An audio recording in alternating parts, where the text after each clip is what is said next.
Hi friends, welcome to Tejas home kitchen. నేను మీ తేజస్వి. ఈరోజు నేను మీకు క్రాబ్ మసాలా ఫ్రై ఎలా చేసుకోవాలో చూపిస్తానండి. ఆగండి, ఇది చాలా కష్టం అనుకుంటున్నారేమో, కానే కాదు. ఇది చాలా ఈజీ రెసిపీ. నేను చెప్పిన విధంగా మీరు చేసుకున్నట్లయితే మీకు కూడా perfect crab masala fry ready అయిపోతుంది.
మనం క్లీన్ చేసి పెట్టుకున్న క్రాబ్ని వేసుకోవాలి.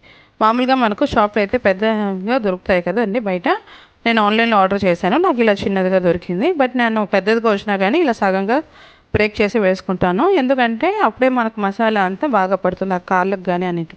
లేకపోతే ఈ మధ్యలో పార్ట్కి మాత్రమే ఎప్పుడు మసాలా పడుతుంది, ఈ కాళ్ళ దగ్గర అంతా పడదు. ఇప్పుడు ఇలాంటి పెద్ద పెద్ద కాళ్ళు ఉంటాయి కదా, వీటన్నిటికి కూడా ఇలా తుంచి వేసుకున్నాం అంటే మసాలా నీట్గా లోపలంతా బాగా పడుతుంది. ఇప్పుడు దీన్ని మనం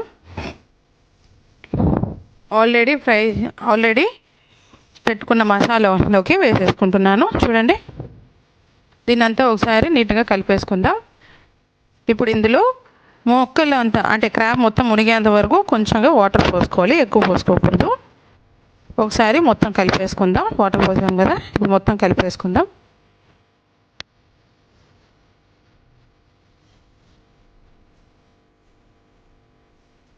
దీన్ని మూత పెట్టుకొని 15 మినిట్స్ ఉడకనిద్దాం. లో ఫ్లేమ్లోనే పెట్టుకోండి. 15 మినిట్స్ అయింది కదా, చూడండి క్రాబ్ మొత్తం మనకు కలర్ చేంజ్ అవుతుంది, ఆరెంజ్ కలర్లోకి వచ్చింది చూసారా. దీన్ని ఇంకొంచెం సేపు ఒక 15 మినిట్స్ పాటు మీడియం ఫ్లేమ్లో పెట్టి మగ్గనియాలి. వాటర్ అంతా ఇంకిపోవాలన్నమాట, నీట్గా మసాలా అంతా దానికి పట్టాలి.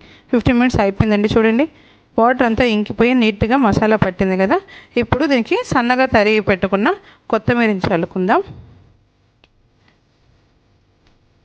అంతే అండి, మన క్రాబ్ మసాలా రెడీ.